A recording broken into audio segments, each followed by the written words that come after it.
Me chamo Derpó, que é nome original do povo Tapinopuna. Esse nome significa Filhos da Cobra de Pedra, nome do povo relacionado à mitologia de origem do nosso povo. E esse povo é conhecido também como povo Tuyuca.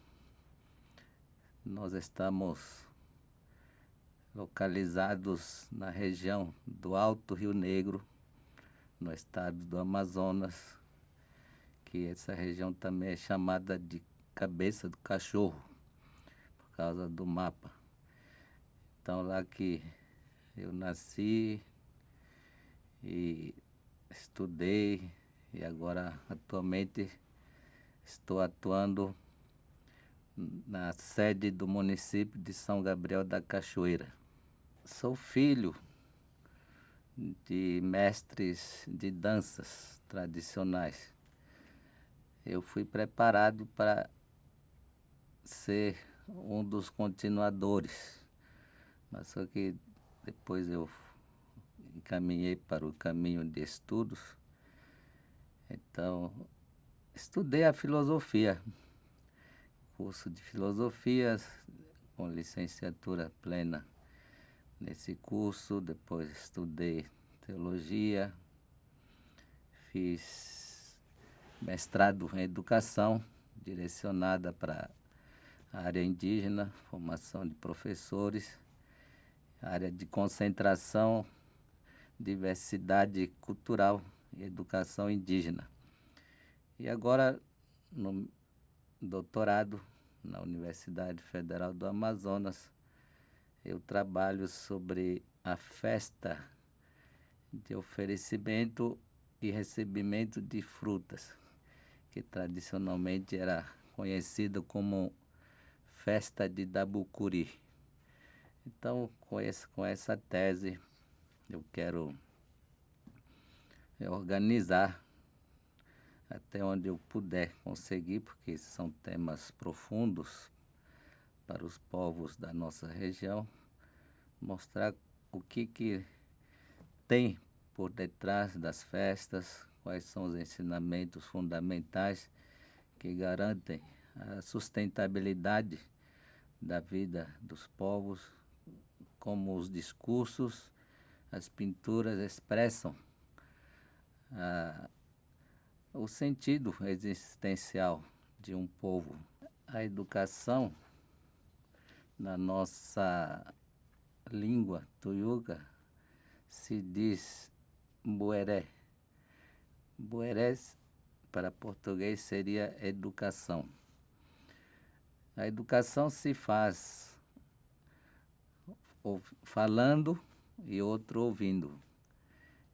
Depois, um que mostra e outro que vê. E terceira parte, que é se aprende fazendo. Então, isso que eu quero mostrar. Primeiramente, como funciona a educação tuiuca. Não é uma educação puramente teórica, mas ela envolve todos os sentidos que a pessoa tem de ouvir, de ver e de fazer. E a nossa educação tuiuca, ela trabalha com diversos modos de compreender o cosmos. A nossa educação, ela se relaciona ao mundo que está no alto, que são as nuvens, trovões, as constelações, o sol, a lua. A nossa educação nos ensina dizendo que eles, que são parte do nosso mundo, eles interagem conosco diretamente. Todos os ciclos da vida humana, todos os ciclos da vida existencial de outros seres vivos, das plantas, das florestas, está relacionada com os astros, com o sol, a lua, as estrelas, o calor, o frio. Então, isso se aprende na educação. Outra direção é o mundo subterrâneo. Os nossos avós sábios, nossos pais sempre nos dizem que abaixo de nós, abaixo desse patamar que estamos pisando, existe outro mundo. E lá existem outros seres que interagem conosco.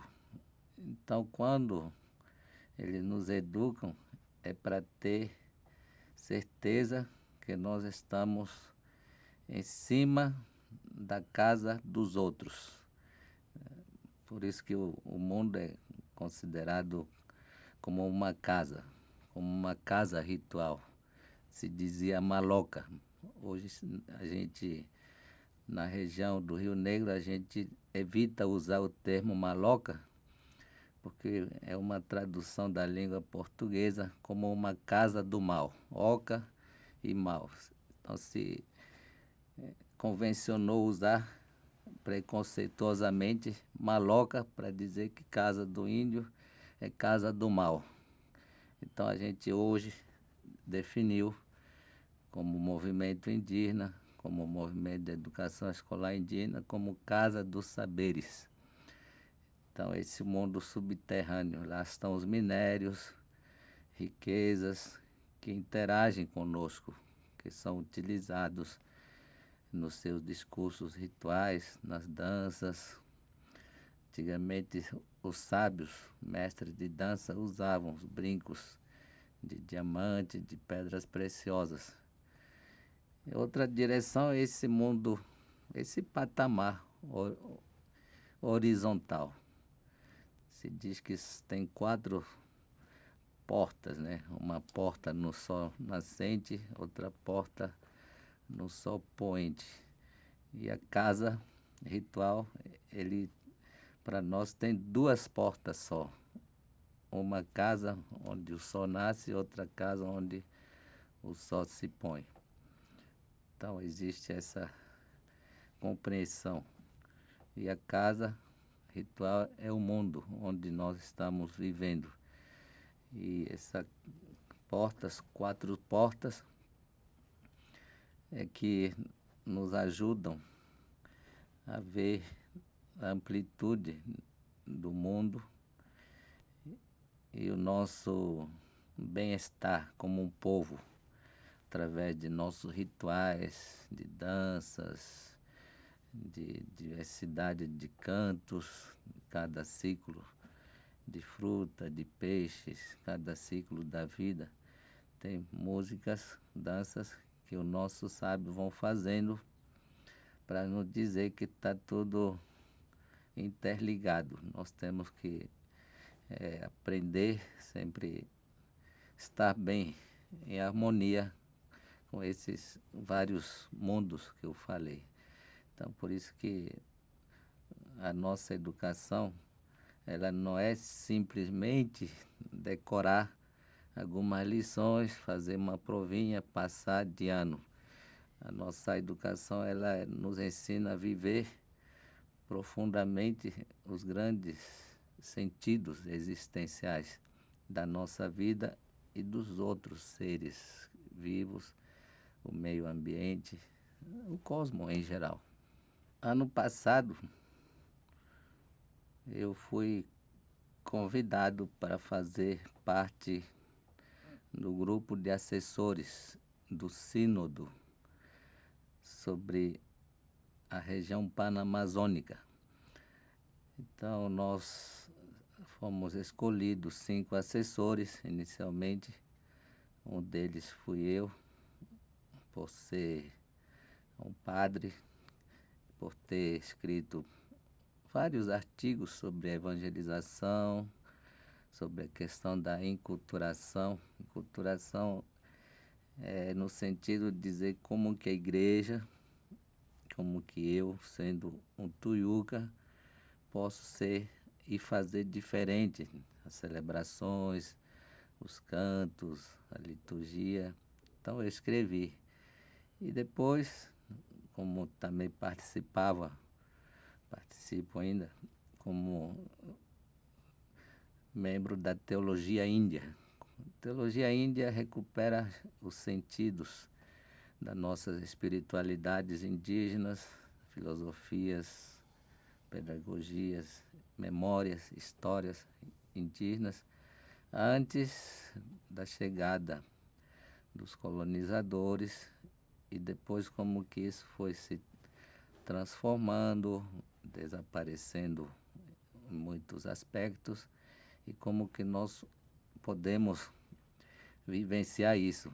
Então, essas foram as motivações que levaram a me convocar para a assessoria do Sínodo.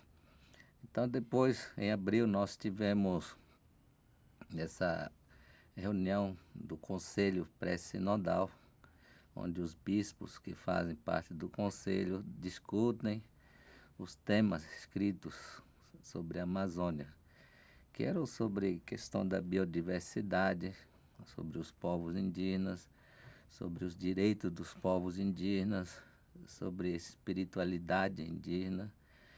E esses são os clamores da Amazônia, que era a primeira parte, e segunda parte, que era como que nós, igreja, podemos dar outro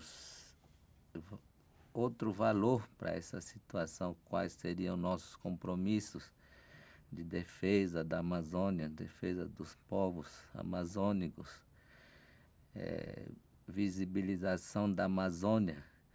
O Papa Francisco sempre repetiu várias vezes e repetiu de modo especial lá em Puerto Maldonado, no Peru, dizendo que nós, os povos indígenas, temos muita coisa para ensinar para o mundo, como cuidar do mundo. Esse mundo que é chamado pelo Papa da casa comum. Então ele desafiou aos povos amazônicos, em especial aos povos indígenas, para que eles ensinassem como cuidar dos rios, das florestas. Quando eu fiz o discurso inicial, na abertura daquela reunião, onde eu disse que os povos indígenas esperam muito por esse sínodo, como uma voz em defesa dos povos indígenas da Amazônia. E depois, quando terminou, no intervalo, o cardeal responsável veio me chamar. Vamos lá com o Papa. Ele quer cumprimentar você. Aí eu fui lá e eu disse para o Papa Francisco, Sua Santidade, me dê a sua bênção. E ele disse para mim, eu vou lhe abraçar, não vou lhe dar bênção, me abraça aí. Aí me abraçou. Então, quando ele me abraçou, aí eu me senti representando todos os povos indígenas. Meu maior desejo, eu sou muito complexo.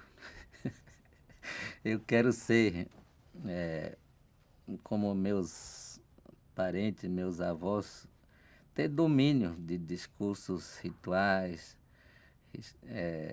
dominar o manejo dos benzimentos, das curas, da proteção dos ambientes, da proteção das pessoas. Eu já faço um pouco isso. Digo complexo, às vezes, porque eu acabo utilizando dois saberes, saber dos meus avós e saberes da igreja, que o padre tem os poderes também de cura, de proteção, mas tem funcionado bem. E outro sonho é educação. Eu sou formado em educação, sou apaixonado pela educação. E a partir do meu mestrado de educação, eu trabalhei ainda 11 anos depois do mestrado, envolvido com a educação nas áreas mais difíceis, com o povo Yanomami. E depois que os meus colegas indígenas que estavam na universidade me disseram, é bom você voltar a estudar, você tem muitos conhecimentos que deveria contribuir conosco. Então, Na questão da antropologia, o desafio nosso nas academias é mostrar outros saberes a partir de nós mesmos, a partir de nossas teses, nossas dissertações, nossas compreensões das sociedades indígenas, das culturas. Esse é um desafio para nós. Estamos fazendo isso na Universidade Federal do Amazonas, estamos escrevendo nas nossas próprias línguas, dissertações, também teses, de forma também a facilitar a leitura de quem não entende, escrever em português. Então, isso estamos fazendo. No campo teológico, é um campo que muitos me dizem, esse é seu campo, você deveria avançar mais. Eu tenho produzido também nesse campo, questão da espiritualidade indígena, lugares sagrados, diálogo com a teologia da igreja. Tenho sido uma ponte, né? E para isso tenho que aprofundar essas duas grandes culturas, vamos dizer, cultura ocidental e cultura indígena, a partir da cultura tuiuca, porque somos muitos povos indígenas. Na região de São Gabriel, somos 23 povos indígenas, e todos 23 falando suas línguas, têm seus rituais, suas cerimônias. Então não dá para dizer uma espiritualidade, são várias. Aí temos teólogos que estudaram teologia dentro da Igreja Católica, temos também nossos parentes, pastores indígenas de igrejas evangélicas. Então, está um desafio também de criar diálogo interreligioso entre nós mesmos, indígenas, para poder fazer com que essas teologias sirvam para dar a vida para os povos, não criar uma confusão, briga nas comunidades. Isso acontece também. Eu, por isso, tento ir muito devagar para não criar conflitos internos às comunidades.